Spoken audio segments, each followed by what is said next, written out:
तो hello guys welcome back to my channel तो Parida white blog को आपण मानक स्वागत। तो बर्तमान आम सरस्वता भागवत टुंगी आमर जहाँकि प्रति वर्ष चली आसी बर्तमान यही वर्ष 2025 चालू अच्छी बर्तमान 6-7 दिन आम मेला चले। तो यहाँ भागवत टुंगी पारायण नाम परिचित। तो बर्तमान भितर को जीवा टोटाल डिटेल देखेबी मेलार दृश्य प्रवर्तन होची किए दउछन कौन सब देखेबी। तो जीवा ता पूर्व आमर जड़े अच्छा युव नेता आम अविनाश राउत किसी पचार किसी मत ना आम भागवत टुंगी विषय में। तो चलतु पचार किसी बुझा। तो किसी अविनाश बाबू किसी कहना प्रति वर्ष वर्ष भी मो छुआ मो जन्म नहीं अनुष्ठान चलनी आज देख 2000 खंड लोक अच्छे प्रवचन शुणापी आमर पुनी प्रवचक मुझे ना जानी कौन कि भल टीवी से प्रवचन दिखती और लोक मैंने अच्छा बर्तमान लोक बढ़ुंट शीत तो ना कमे सजा बहुत सुंदर सजा आडम्बर सहित मजा कि पारायण बहुत बढ़िया वर्ष आहरी आरंभ होगी आहरी आरंभ हम। धन्यवाद अविनाश बाबू आपण मत दे। तो बर्तमान देखा भीतर को जीवा आमर से कौन कौन सरंजाम आई कौन कौन खाद्य सामग्री पड़ी छोट छुआ मान खेल कौन आइटम ये सब देखा। तो चलते देखा। तो बर्तमान आप देखते छोट छुआ मान गोटे जंपिंग डांस है मिकी माउस भी पड़े आटा बहुत सुंदर माने दिन को दिन बढ़िया लगी मेलाटी। तो भीतर जा कौन सब दृश्य देखा चलतु आम भीतर को जीवा पूर्व आपन को आम स्कूल फ्रंट देखते जो मेलाटी आम भागवत टुंगी गेट टी आपको देखा यहाँ हूँ आम सरस्वता स्कूल देखते यहाँ आम सफुर हाई स्कूल यहाँ। तो फ्रंट में आम यहाँ भागवत टुंगी तो भीतर को जीवा कौन से दृश्य देखा चलतु। तो देखिए आम धीरे धीरे भीतर को जाऊँ भीतर कौन से सरंजाम आई कौन से मेला पड़ी देखा चलतु आज्ञा।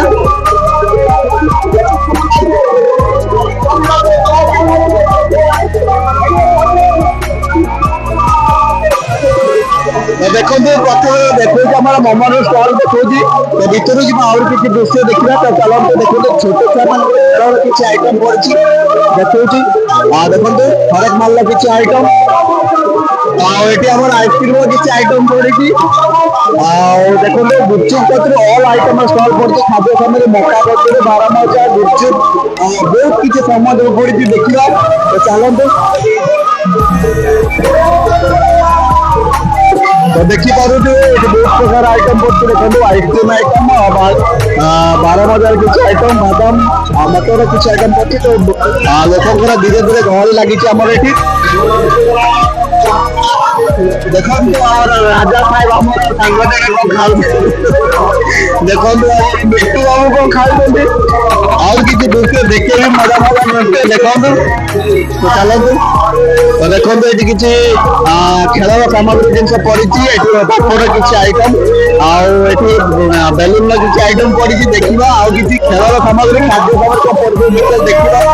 देखो आम युव नेता अखिल कुमार जेना किसी पारायण विषय किसी कहे। तो चलते पचार बुझा। तो किसी पारायण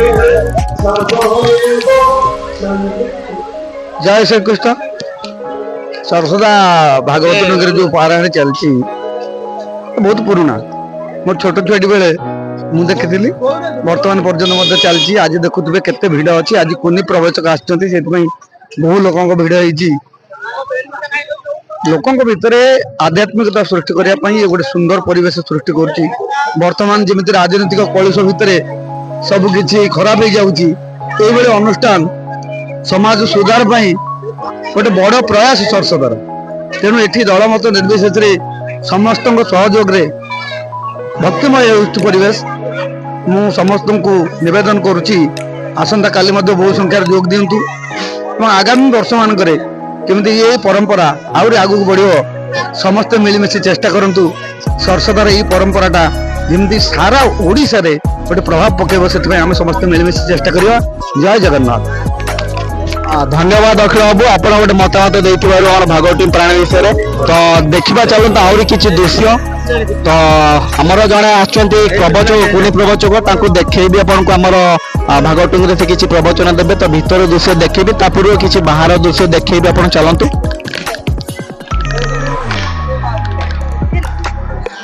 ତ ଦେଖନ୍ତୁ ଆମର ଜଣେ ବ୍ୟବସାୟୀ ଆମର ଯିଏକି ତାଙ୍କୁ ଏଣ୍ଡୁ ନାମରେ ପରିଚିତ ସେ କିଛି ମତାମତ ଦେବେ ଆମର ଏଠି ଭାଗଟୁଙ୍ଗି ପାରାୟଣ ବିଷୟରେ ତାଙ୍କୁ ପଚାରି ବୁଝିବା। ତ କିଛି କହିବ କିଛିଟା ବି କୁହନ୍ତୁ ପାରାୟଣ ବିଷୟରେ। ବହୁତ ଖୁସି ଆଜି ପର୍ବରେ ଏଇ କେତେ ବର୍ଷ ହବ ମୁଁ ଜାଣିନି ମୁଁ ତ ଜନ୍ମ ମୋର ଏବେ 23-24 ଚାଲିଛି ଦେଖନ୍ତୁ ଭଗବାନ ଦୟାରୁ ଭଲ ଚାଲିଛି ବେପାର ପୂଜା ପର୍ବ ବହୁତ ଲୋକ ବହୁତ କିଛି ଅଛନ୍ତି ଏଥିପାଇଁ ଧନ୍ୟବାଦ ଏଣ୍ଡୁ ବାବୁ ଆଉ ମତାମତ ଦେଇଥିବାର ଆମର ଭାଗଟୁଙ୍ଗି ବିଷୟରେ। ତ ଆହୁରି କିଛି ଦୃଶ୍ୟ ଦେଖିବା ଭିତରକୁ ଯିବା। ତ ବାହାର ଦେଖନ୍ତୁ ସାଜସଜ୍ଜା ବହୁତ ସୁନ୍ଦର ହେଇଛି ଆଉ ଲୋକମାନଙ୍କ ଧୀରେ ଧୀରେ ଭିଡ଼ ଲାଗିଛି ଆଉ ଦେଖିବା ଆହୁରି କିଛି ଦୃଶ୍ୟ ବହୁତ କିଛି ଦୃଶ୍ୟ ଦେଖିବାର ଅଛି ଆପଣମାନଙ୍କୁ। ଏଇଟା ହଉଛି ଆମର ଭାଗଟୁଙ୍ଗି ପାରାୟଣ ଯୋଉଟା କି ସରସଦାରେ ବହୁତ ଦିନ ହେଲା ଚାଲୁଅଛି। ତ ବର୍ତ୍ତମାନ ଏଇଟା 2025ରେ ଚାଲୁଅଛି। ତ ଦେଖିବା ଭିତରକୁ ଯିବା କୁନି ପ୍ରବଚନକୁ ଦୃଶ୍ୟ ଦେଖେଇବା ଆଉ ମେଳାର କିଛି ଦୃଶ୍ୟ ବି ଆପଣଙ୍କୁ ଦେଖଉଛି ଦେଖନ୍ତୁ। ଆପଣମାନଙ୍କ ଅନୁରୋଧ ପ୍ରତିବର୍ଷ ଏମିତି ଆମର 7 ଦିନ ଧରି ପାରାୟଣ ଚାଲେ। ଆପଣଙ୍କ ଅନୁରୋଧ ଆପଣ ଆସିକି ଏଇ ଭକ୍ତି ଆବେଦନ କିଛି ଦୃଶ୍ୟ ଦେଖନ୍ତୁ ବୁଲି ଯାଆନ୍ତୁ। ଚାଲନ୍ତୁ ଦେଖିବା ଭିତର କିଛି ଦୃଶ୍ୟ। କିଏ ଜଣେ ଆମର ପ୍ରବଚକ ଆସୁଛନ୍ତି କୁନି ପ୍ରବଚକ ତାଙ୍କ ନାଁ ତ ମୁଁ ଜାଣିନି ଦିବ୍ୟଶ୍ରୀ ବାବୁ ଆସୁଛନ୍ତି ସେ କିଛି ତାଙ୍କର କୁନି କଣ୍ଠରେ ପ୍ରବଚକ ଦେବେ। ତ ଯିବା ଭିତରକୁ ଦେଖିବା ତା ଦୃଶ୍ୟ। ଧୀରେ ଧୀରେ ଲୋକଙ୍କର ଗହଳି ଲାଗି ଚାଲିଛି ଭିତରେ ଲୋକମାନଙ୍କର ବହୁତ ଗହଳି ଅଛି ପ୍ରାୟ 2-3 ହଜାର ଲୋକ ଆସୁଛନ୍ତି ଲୋକଙ୍କର ଧୀରେ ଧୀରେ ଭିଡ଼ ଲାଗିଛି। ତ ଭିତରକୁ ଗଲେ ଆପଣ ଦେଖେଇବି ଡିଟେଲ ଦୃଶ୍ୟ। ତ ଚାଲନ୍ତୁ। ତ ଦେଖିପାରୁଥିବେ ଏଇଟା ହଉଛି ଆମର ଭାଗଟୁଙ୍ଗି ପାରାୟଣ କିଛି ଦୃଶ୍ୟ ଦେଖନ୍ତୁ ବହୁତ ଭକ୍ତ ମାନଙ୍କର ଭିଡ଼ ଲାଗି ରହିଛି। ଆମର କୁନି ପ୍ରବଚକ ଆସୁଛନ୍ତି କେଶବ ଦାସ ବାବୁ ଦେଖନ୍ତୁ ତାଙ୍କୁ ଜୁମ୍ କରି ଦେଖଉଛି ସିଏ ଆସିଛନ୍ତି ବୋଲି ଲୋକଙ୍କର ଧୀରେ ଧୀରେ ଭିଡ଼ ଲାଗିଛି ଆଉ ସିଏ ତାଙ୍କର କଣ୍ଠରୁ କିଛି ପ୍ରବଚନ ଦେବେ। ଦେଖଉଛି ଆପଣ ବୁଲେଇକି ଆପଣ ଦେଖନ୍ତୁ ଦୃଶ୍ୟ ଆମର ବହୁତ ଲୋକର ମାତ୍ରାରେ ଭିଡ଼ ଲାଗିଛି ଆମର ଭାଗଟୁଙ୍ଗି ପାରାୟଣ ଠାରେ। ତ ଦେଖନ୍ତୁ ଆପଣଙ୍କୁ ତ ଜୁମ୍ କରିକି ଆପଣ ଦେଖେଇଲି ତ ଦେଖନ୍ତୁ ବହୁତ ଲୋକଙ୍କର ଭିଡ଼ ଲାଗିଛି। ତ ଦେଖନ୍ତୁ ଆମର ଏଠି ବହୁତ ଲୋକ ଆସିଛନ୍ତି ଆମର ବସିଛନ୍ତି କୁନି ପ୍ରବଚକ କଣ୍ଠରୁ କିଛି ଶୁଣିବା ପାଇଁ। ତ ଆହୁରି କିଛି ଦୃଶ୍ୟ ଦେଖିବା ଆଗକୁ ଯିବା। ତ ଆମର ପୂର୍ବତନ ଶିକ୍ଷକ ଶ୍ରୀଯୁକ୍ତ ନଟବର ସାରଙ୍କୁ କିଛି ପଚାରି ବୁଝିବା ଆଉ କୁନି ପ୍ରବଚକ ବିଷୟରେ କିଛି କହିବେ ଆଉ ଭାଗଟୁଙ୍ଗି ପାରାୟଣ ବିଷୟରେ କିଛି କହିବେ। ତ ଚାଲନ୍ତୁ ସାର୍ ନମସ୍କାର କିଛି କହିବେ ଆପଣ କିଛି ଭାଗଟୁଙ୍ଗି ବିଷୟରେ। ଭାଗବତ ତ ଆମର 1987 ମସିହାରୁ ହେଲାଣି ଆଜିକି 39 ବର୍ଷ ହେଲା। ଏଭଳି ସବୁ ବର୍ଷ ହୁଅନ୍ତି ଏଥର କୁନି ପ୍ରବଚକ ଆସିଛି ବୋଲି ବହୁ ଲୋକ ଏଠି ହେଇଛନ୍ତି ଯାହାକୁ ଆମେ ଜାଗା ବି ଦେଇପାରୁନୁ ବହୁତ ବାହାରେ ବି ଛିଡ଼ା ହେଇଛନ୍ତି। ତଥାପି 3000ରୁ ଉର୍ଦ୍ଧ୍ୱ ଲୋକ ହେଇଛନ୍ତି। ଆଉ ସବୁ ବର୍ଷ ଚାଲିଛି ଭାଗବତ ପାରାୟଣ ଆମେ ଚାଲିବ ଭଗବାନଙ୍କ ଦୟାରୁ ଜଗନ୍ନାଥଙ୍କ ଦୟାରୁ ଆମେ ଚଲେଇଛୁ ଚାଲିବ ବୋଲି ଆଶା ରଖିଛୁ। ଧନ୍ୟବାଦ ସାର୍ ଆପଣଙ୍କୁ ଆପଣଙ୍କ ମତାମତ କିଛି ଦେଲେ ଆମର ଭାଗଟୁଙ୍ଗି ପାରାୟଣ ବିଷୟରେ। ତ ଆହୁରି କିଛି ଦୃଶ୍ୟ ଅଛି ଦେଖେଇବି କୁନି ପ୍ରବଚକ ଆମର ତାଙ୍କର କଣ୍ଠରୁ କିଛି ପ୍ରବଚନ ଦେବେ।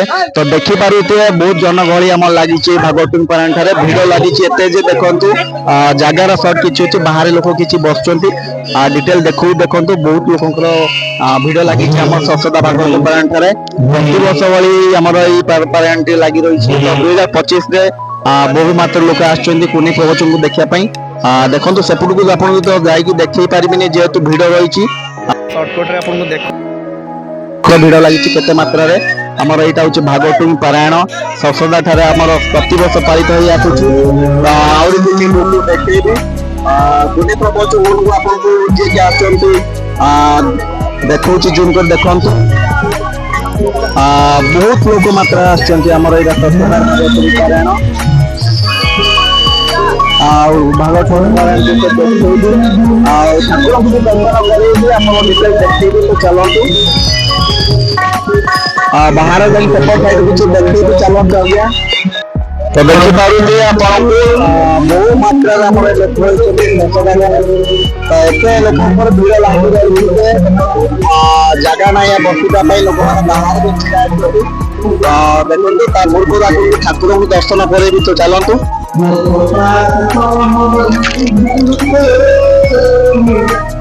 ତ ପ୍ରଥମେ ଆପଣଙ୍କୁ ଦେଖଉଛି ଦଶହରାର କିଛି ଦୃଶ୍ୟ ଦେଖନ୍ତୁ ଆମର ଏଇଟା ଭାଗବତୁଙ୍ଗୀ ପ୍ରୟାଣ କିଛି ଦୃଶ୍ୟ ଦେଖିପାରୁଥିବେ ଏଇଟା ଦଶହରାର କିଛି ଦୃଶ୍ୟ ତା ପୂର୍ବରୁ ଦେଖଉଛି ଆପଣଙ୍କୁ ମହାବୀର ହନୁମାନଙ୍କୁ ଆହୁରି କିଛି ଦୃଶ୍ୟ ବି ଆପଣଙ୍କୁ ଦେଖେଇବି ଦେଖନ୍ତୁ ମହାପ୍ରଭୁ ଜଗନ୍ନାଥଙ୍କ ଦୃଶ୍ୟ ଦେଖଉଛି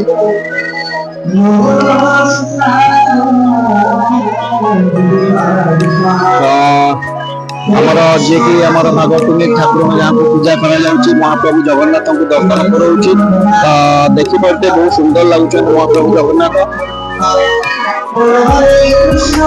ଧୀରେ ଧୀରେ ଲୋକଙ୍କର ଭିଡ ବି ଲାଗି ରହିଛି ନନା ମାନେ ଅଛନ୍ତି ତ ଆଜି ଷଷ୍ଠ ଦିନରେ ରହିଛି ଆଉ ସପ୍ତମ ଦିନ ଆହୁରି ଅଛି ଆହୁରି କିଛି ଦୃଶ୍ୟ ଦେଖଉଛି ଦଶମାସରେ ଅଛନ୍ତି ତ ଏତେ ଲୋକ ଭିଡ ହେଇଛନ୍ତି ଦେଖନ୍ତୁ ଜାଗା ମିଳୁନାହିଁ ଯୋଉଠି ବସିବା ପାଇଁ ବାହାରୁ ଲୋକ ଅଛନ୍ତି ଭିତରେ ଦେଖଉଛି କୁନି ପ୍ରବଚକୁ ଦେଖିବା ପାଇଁ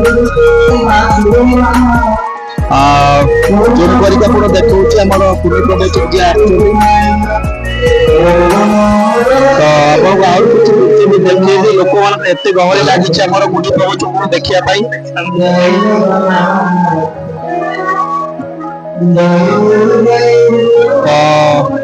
ଦେଖିଲେ ତ ଆପଣ ଦର୍ଶକ ଏତେ ଭିଡ ଲାଗିଛି ଆମର ଭାଗବତୀ ପାରାୟଣରେ ପ୍ରତିବର୍ଷ ଭଳି ଆମର ଏଇଟା ପାଳନ ହୁଏ ତ ଏ ବର୍ଷ କିଛି ଲୋକଙ୍କର ଭିଡ ଲାଗି ରହିଛି ଶେଷଟାରେ ତ ଦେଖିପାରୁଥିବେ ଆହୁରି କିଛି ଦୃଶ୍ୟ ଅଛି ଆଜି ଷଷ୍ଠ ଦିନରେ ପଡିଛି ସପ୍ତମ ଦିନ କାଲି ଶେଷ ଦିନ ଅଛି ତାପରେ ଆଉ ଜଣେ ପ୍ରବଚକ ଆସିବେ ଆଜି କୁନି ପ୍ରବଚକକୁ ଦେଖିବା ପାଇଁ ବହୁତ ଦୂର ଦୂରରୁ ଲୋକ ଆସୁଛନ୍ତି ବହୁତ ମାତ୍ରାରେ ଭିଡ ଲାଗିଛି ଶେଷଟାରେ ଏଇଟା ଭାଗବତୀ ପାରାୟଣ କିଛି ଦୃଶ୍ୟ ଦେଖଉଛି କେତେ ଲୋକ ଭିଡ ଲାଗିଛି ବର୍ତ୍ତମାନ ତ ଦେଖିଲେ ଆମ ସର୍ବଦା ଭାଗବତୀର କିଛି ଦୃଶ୍ୟ ତ ଭିଡିଓଟି ବର୍ତ୍ତମାନ ଏଣ୍ଡିଂ ହବ ଯଦି ବି ଭିଡିଓଟି ଭଲ ଲାଗିଥାଏ ଆପଣମାନଙ୍କୁ ଲାଇକ୍ ସେୟାର କମେଣ୍ଟ ସେୟାର କରିବେ ନେକ୍ସଟ ବ୍ଲଗରେ ଆପଣଙ୍କୁ କିଛି ନୂଆ କରି ଦେଖେଇବି ରହିଲି ଆଜ୍ଞା ଧନ୍ୟବାଦ ଥ୍ୟାଙ୍କ ୟୁ